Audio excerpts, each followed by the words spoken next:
बिस्मिल्लाहिर्रहमानिर्रहीम। Dear students, आज का हमारा टॉपिक है determinant of a matrix. Determinant of a matrix के मैट्रिक्स का हमने डिटर्मिनेंट कैसे फाइंड करना है। तो आपने इससे पहले मैट्रिक्स को देखा है। ये मैट्रिक्स की रिप्रेजेंटेशन है। लेट के मैं एक मैट्रिक्स आपके पास लिख रहा हूँ, A is equal to ABCD। ये एक आपके पास मैट्रिक्स है। आपने इसका डिटर्मिनेंट फाइंड करना है। तो डिटर्मिनेंट देखें कैसे फाइंड करना है। आप इस मैट्रिक्स को लिखें और ये सीधी लाइन ऐसे आप रिप्रेजेंट कर दें तो ये शो करती हैं कि डिटर्मिनेंट ऑफ अ मैट्रिक्स। अब ये डिटर्मिनेंट को शो कर रहे हैं। ये लाइन आपकी सीधी होनी चाहिए। ये जो अगर आप देखें मैट्रिक्स में आपने जो लाइंस डाली हैं ये ब्रैकेट्स हैं, जबकि यहाँ पे ये सीधी लाइंस हैं। ये रिप्रेजेंट करेगा डिटर्मिनेंट को। इसे हमने सॉल्व कैसे करना है, तो आपने पहले पढ़ा हुआ है कि जब स्क्वायर मैट्रिक्स आपके पास होता है तो ये जो एलिमेंट्स हैं ये कहलाते हैं इसके डायगोनल एलिमेंट्स। आपने डायगोनल एलिमेंट्स को मल्टीप्लाई करना है, ये A और D को। उसके बाद साइन आपने नेगेटिव लेना है और फिर नॉन डायगोनल एलिमेंट्स को मल्टीप्लाई करना है, B और C। तो A डिटर्मिनेंट आपके पास आ जाएगा AD माइनस BC। ये डिटर्मिनेंट फाइंड करने का रूल है। ये चीज़ पढ़ी जाती है। इसे आप डिटर्मिनेंट A भी पढ़ सकते हैं या इसे मॉड भी पढ़ा जा सकता है, मॉड ऑफ A या A का डिटर्मिनेंट। अब हम एक्सरसाइज पे आते हैं।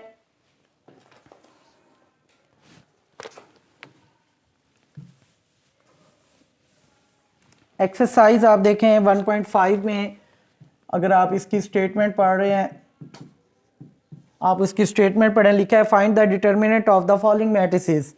मसलन आपके पास A का मैट्रिक्स है -1 1 2 0। अब आपने इसका डिटर्मिनेंट फाइंड करना है। मीन के देखें आपके पास मैट्रिक्स A है, इसको दोबारा लिखें ये एलिमेंट्स और साथ ये डिटर्मिनेंट का साइन डाल दें।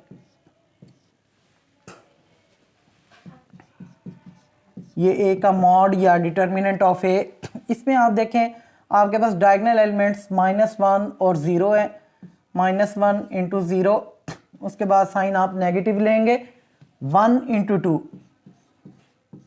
ये नॉन डायगोनल एलिमेंट्स 1 इंटू 2।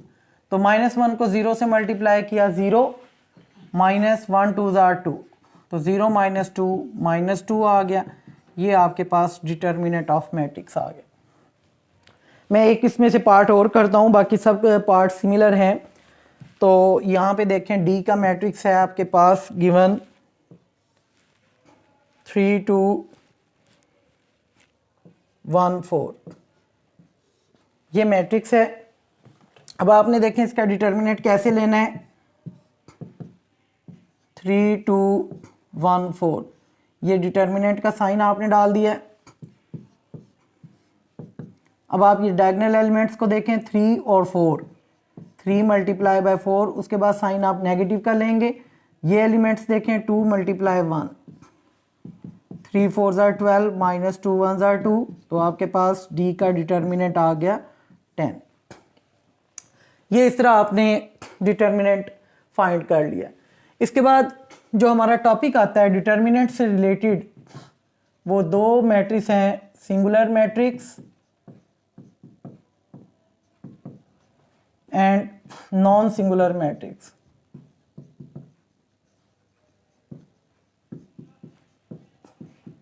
बड़ी इंपॉर्टेंट डेफिनेशंस हैं इसकी। ये आपने डिटर्मिनेंट देखा, डिटर्मिनेंट से रिलेटेड आपके पास इसकी डेफिनेशन बन जाती है। अ square matrix in which a matrix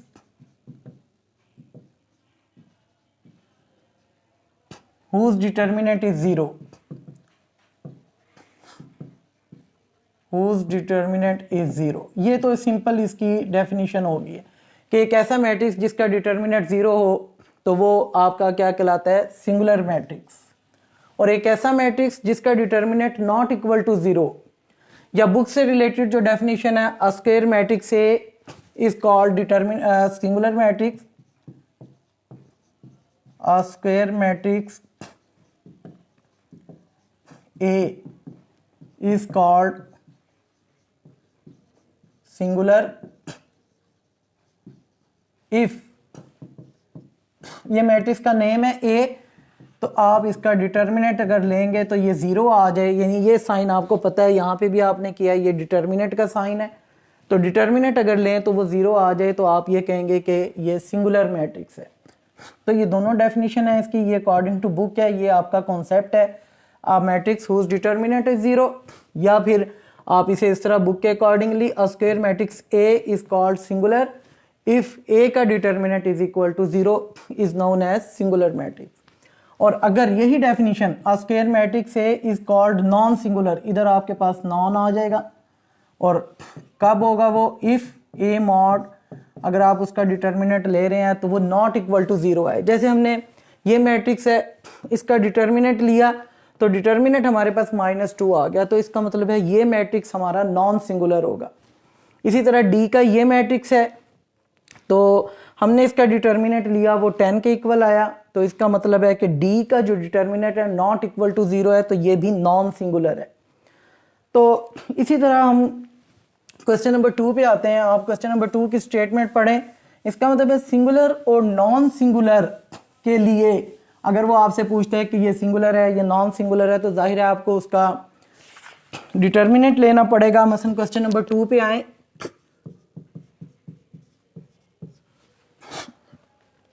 कहता है find which of the following matrix are singular और नॉन सिंगुलर। लेट के हमारे पास ये मैट्रिक्स है, इसका हमने बताना है कि ये सिंगुलर मैट्रिक्स है या नॉन सिंगुलर है।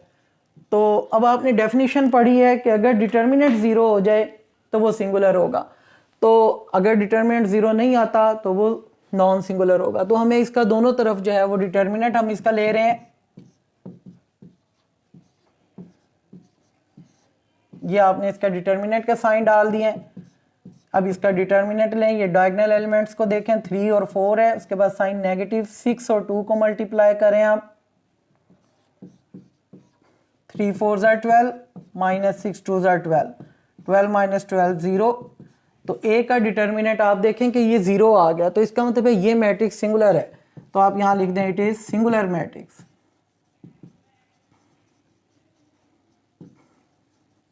It is singular matrix. तो इस तरह आपके पास ये क्वेश्चन नंबर 2 में आप देख रहे हैं आपके पास ये 4 पार्ट्स हैं। लेट के D है,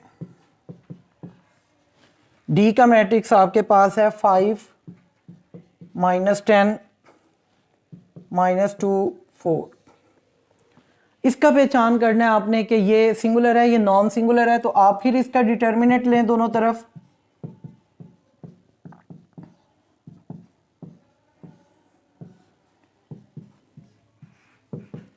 फाइव इंटू 4 माइनस का साइन ऐसे लेते हैं कि आपने डायगोनल एलिमेंट्स के बाद जब दूसरे डायगोनल्स को मल्टीप्लाई करना है तो उसके दरमियान में नेगेटिव साइन आता है, ये नेगेटिव साइन दरमियान में आ गया। उसके बाद जो एलिमेंट्स दूसरे डायगोनल के हैं -10 और -2, ये मल्टीप्लाई आपने कर देना है। 5 4 are 20। यहाँ पे आप साइन की मल्टीप्लिकेशन करें, देखें माइनस और माइनस प्लस, प्लस और माइनस को मल्टीप्लाई करेंगे, -10 2 are 20, तो ये +20 और -20 ये 0 आ गया, तो D डिटर्मिनेंट 0 आ गया। It is singular matrix.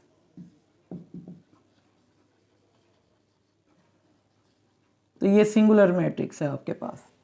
तो यानी आपने देखा कि सिंगुलर और नॉन सिंगुलर की पहचान करने के लिए भी आपको यहाँ इसका डिटर्मिनेंट लेना पड़ेगा।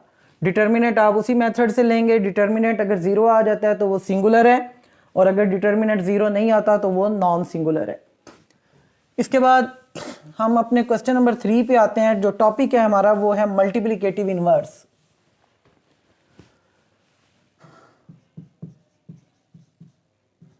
Multiplicative inverse.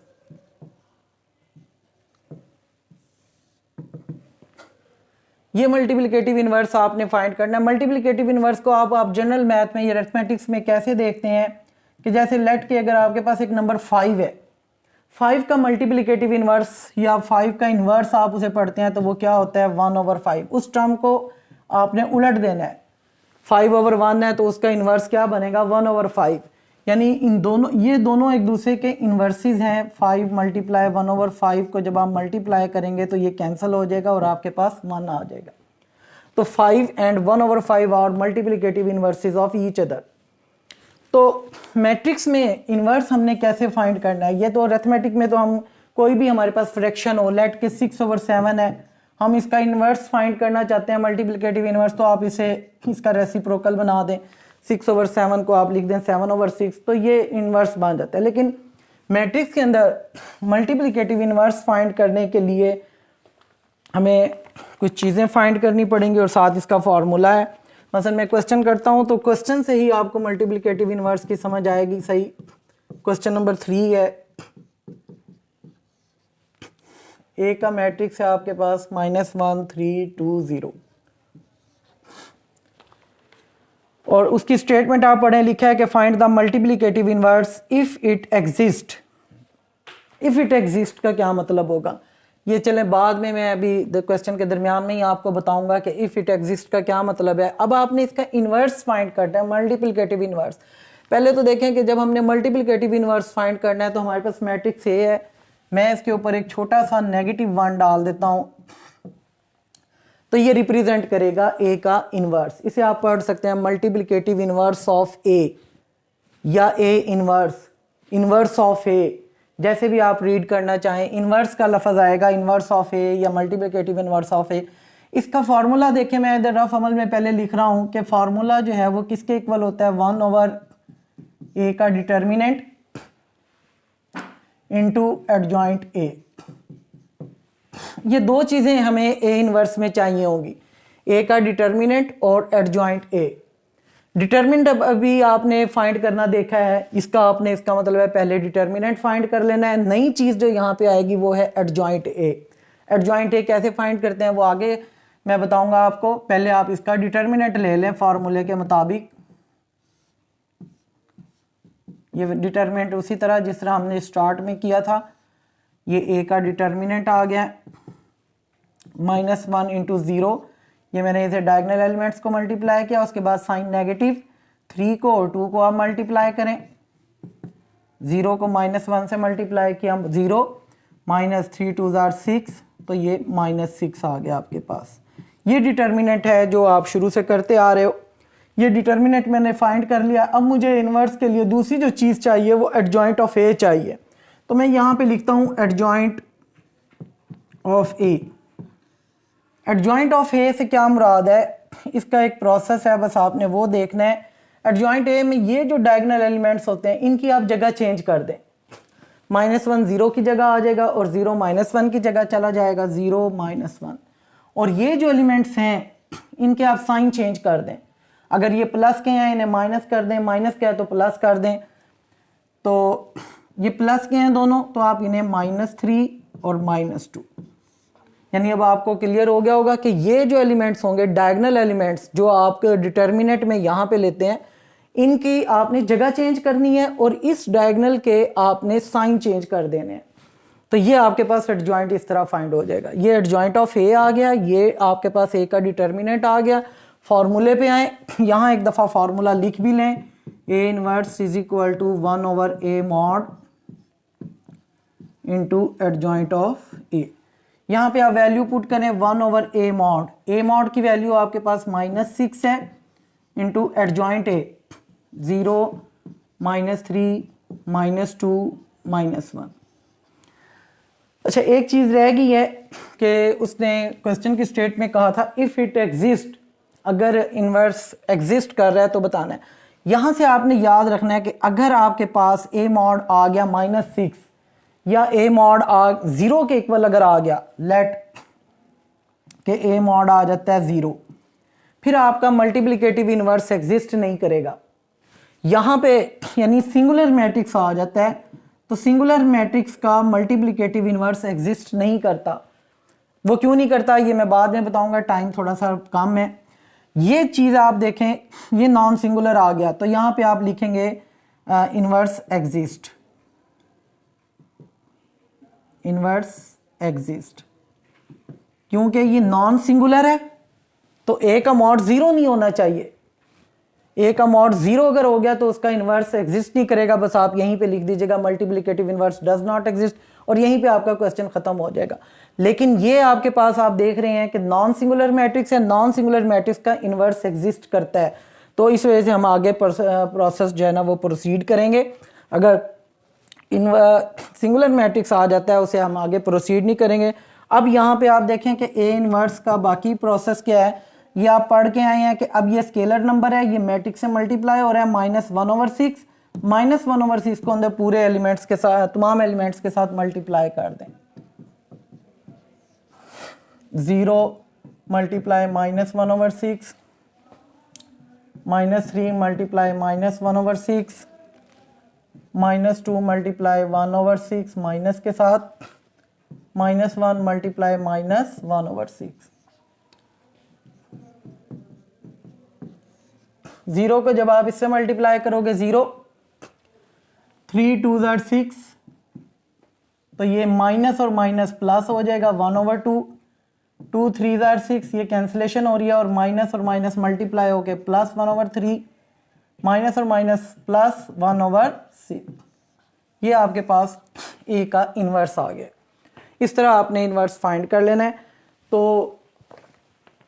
इससे रिलेटेड हम अभी क्वेश्चन नंबर 4 पार्ट इसका देखते हैं। इसमें आपके पास फ्रैक्शन आ रही है एलिमेंट्स, इसमें डी का जो मैट्रिक्स है वो आपके पास है 1/2, 3/4, 1 और 2। इसका आपने इन्वर्स फाइंड करना है, तो इसके मतलब है कि डी का इन्वर्स फाइंड करना है तो डी के ऊपर -1 लिख लें, ये पढ़ा जाएगा डी का इन्वर्स या मल्टीप्लिकेटिव इन्वर्स ऑफ डी। तो आपको अब इसका फॉर्मूला ये मैं फिर लिख रहा हूँ साइड पे कि 1/d mod into adjoint of D. ये दो चीज़ें आपको चाहिए होंगी। ये क्वेश्चन मैं इस वजह से कर रहा हूँ कि इसमें एलिमेंट्स फ्रैक्शन में आ रहे हैं, तो आप इसका पहले मॉड फाइंड करें।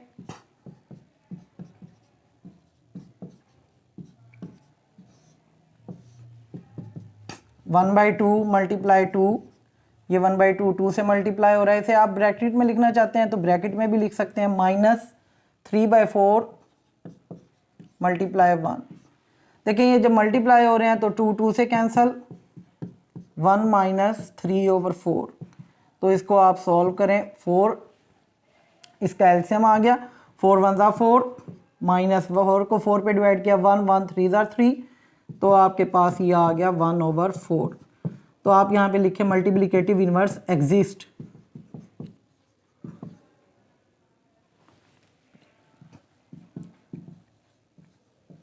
इन्वर्स एग्जिस्ट, इसका मतलब है ये आपके पास नॉन सिंगुलर मैट्रिक्स है, इसका मतलब है इसका इन्वर्स फाइंड हो सकता है।